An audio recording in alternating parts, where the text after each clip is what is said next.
Information. Information, oui. Monsieur le Président, je m'étonne que ma question ne soit pas inscrite au rôle d'aujourd'hui, alors que j'avais la certitude du premier secrétaire que la question avait été retenue depuis le 28 juin. Qu'est-ce qui se passe?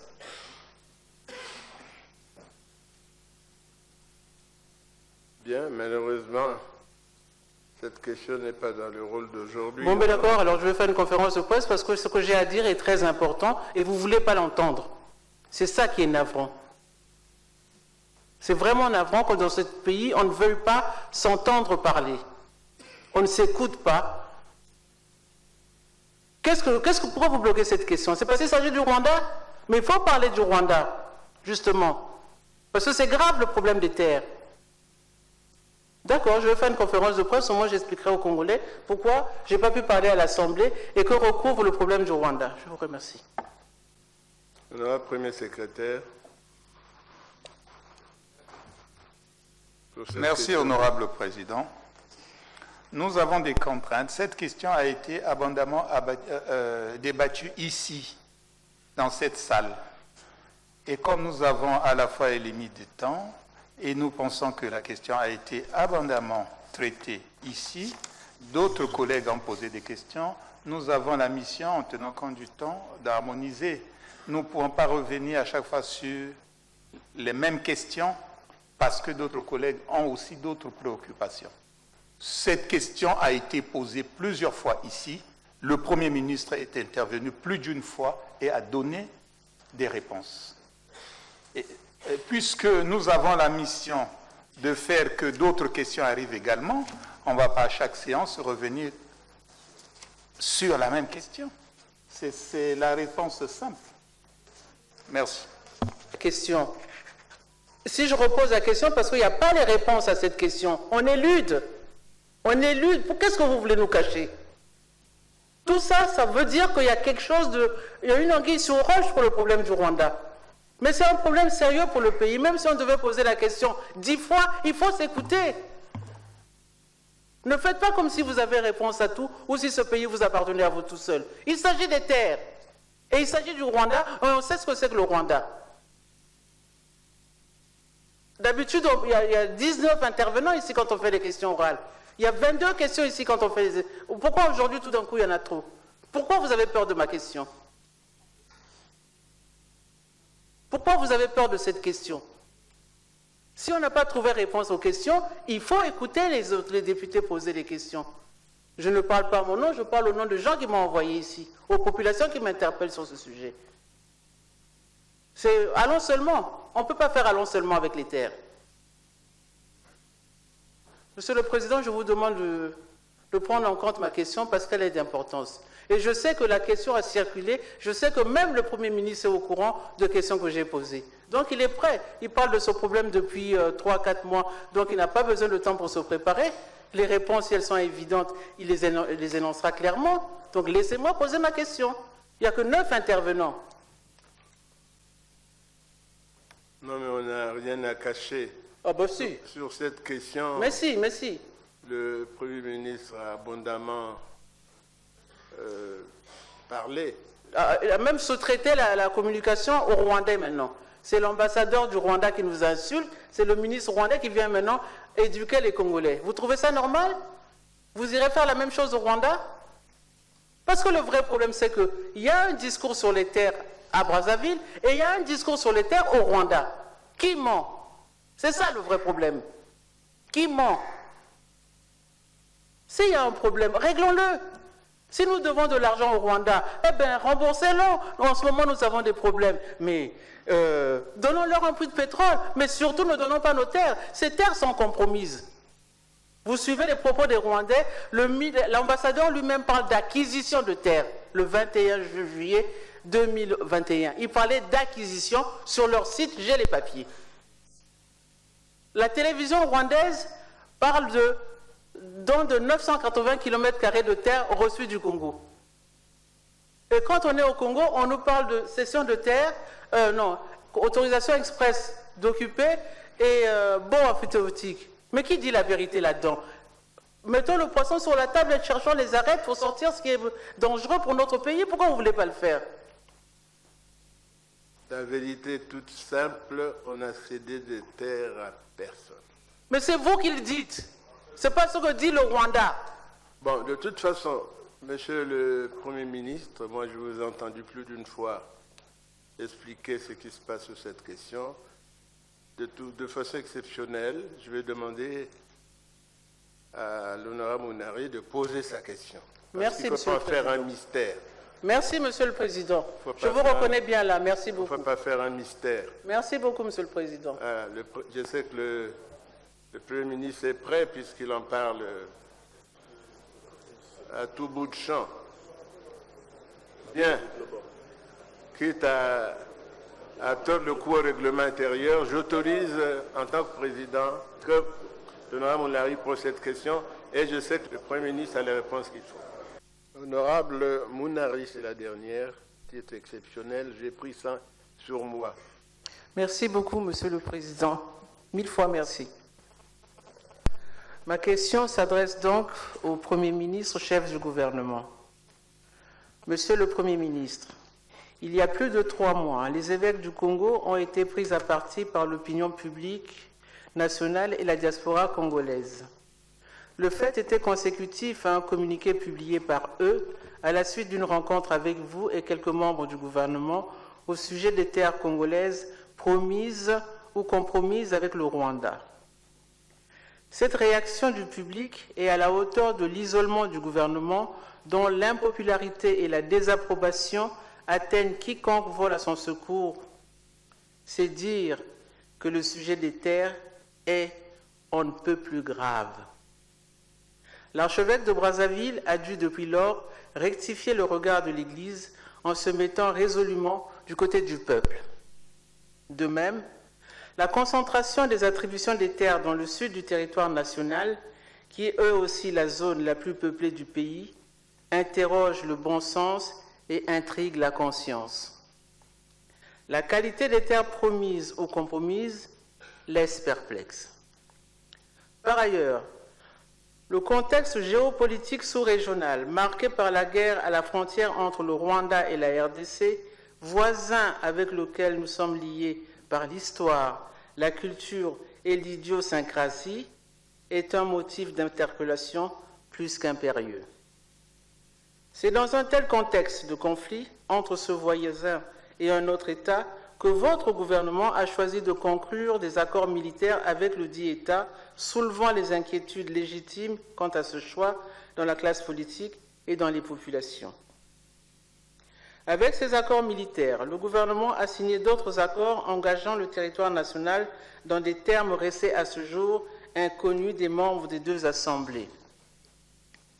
Malgré les mécanismes formels par lesquels le gouvernement et les assemblées parlementaires s'informent de la teneur des conventions conclues par les ministres compétents, je veux dire l'adoption en Conseil des ministres des projets de loi de ratification et l'adoption par les assemblées parlementaires des dits projets, votre gouvernement a substitué ces voies appropriées par des tournées d'explications au peuple sur le terrain, alors même que, faut-il le rappeler, le peuple est représenté.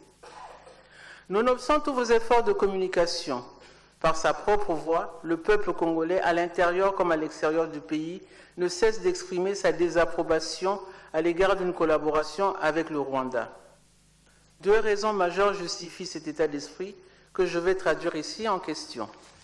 Première question, Monsieur le Premier ministre, quand comptez-vous soumettre les conventions signées avec le Rwanda à la ratification des représentants du peuple?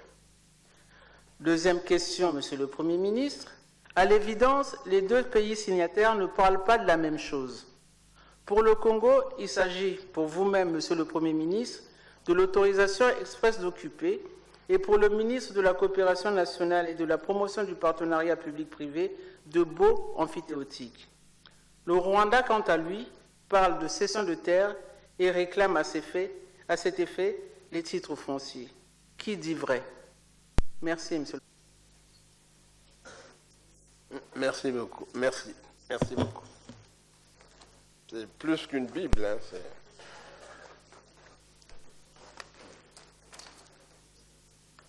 tellement qu'il pèse, j'ai même du mal à la tenir.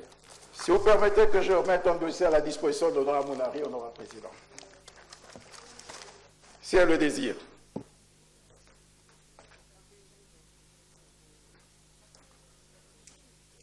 Bien, le prochain ministre, c'est le ministre d'État, ministre de la fonction publique, du travail et de la sécurité sociale. Monsieur le ministre, vous avez la parole.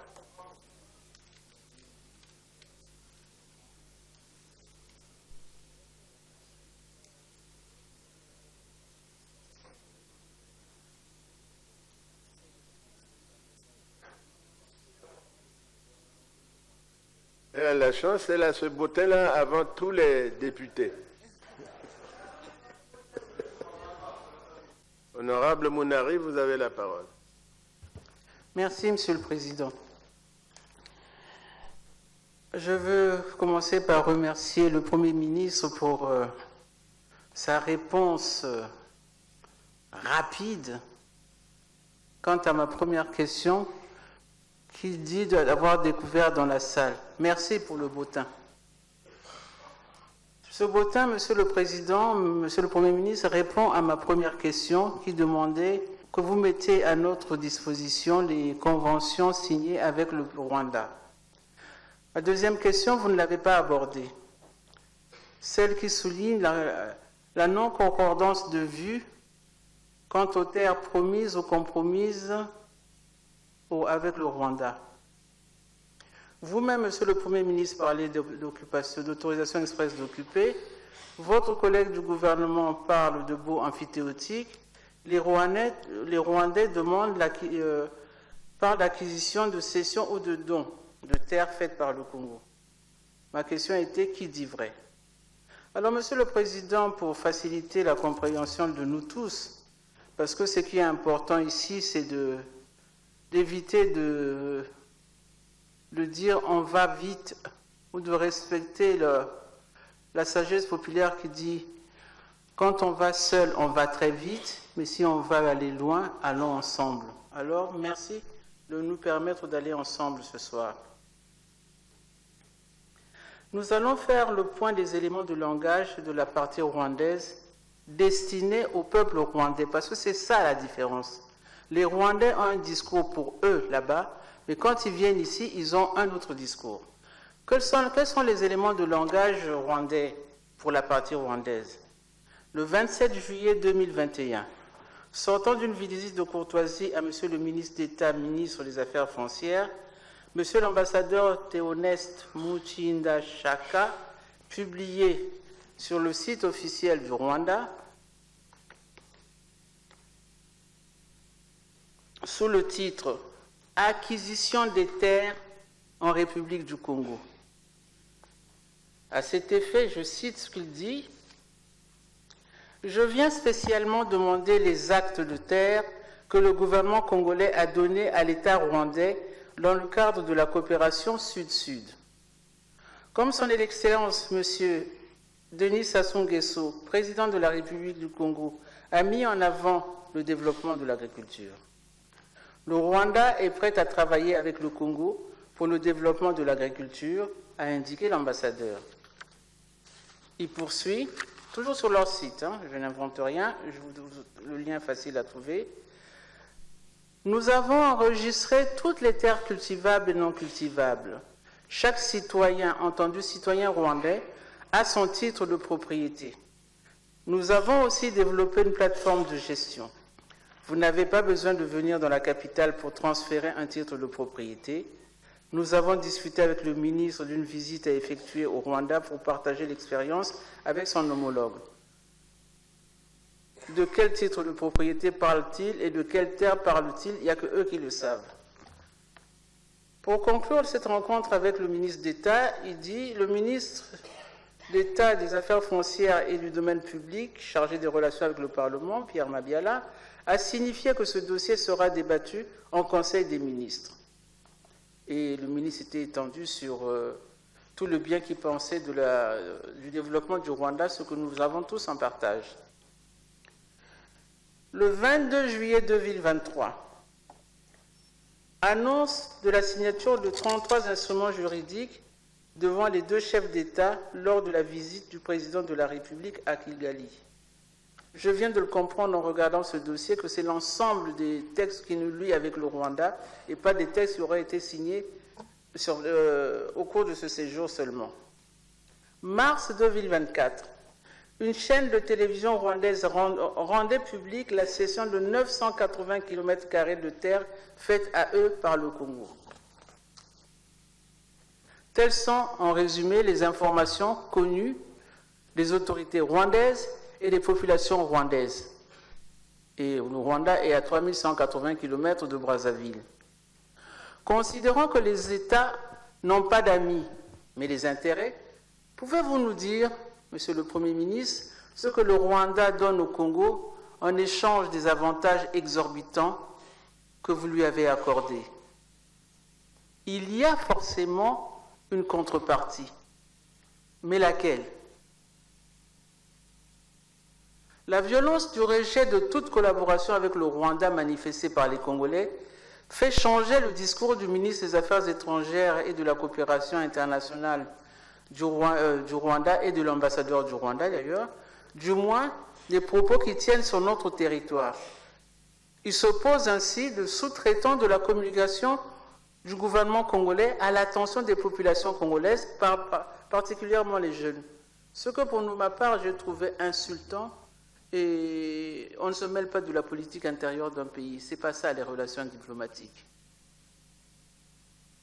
Donc c'est dans cet esprit qu'en juillet 2024, celle de soutenir les propos du gouvernement congolais, puisqu'on est hors du Rwanda, on est à Brazzaville, que les autorités rwandaises changent de ton.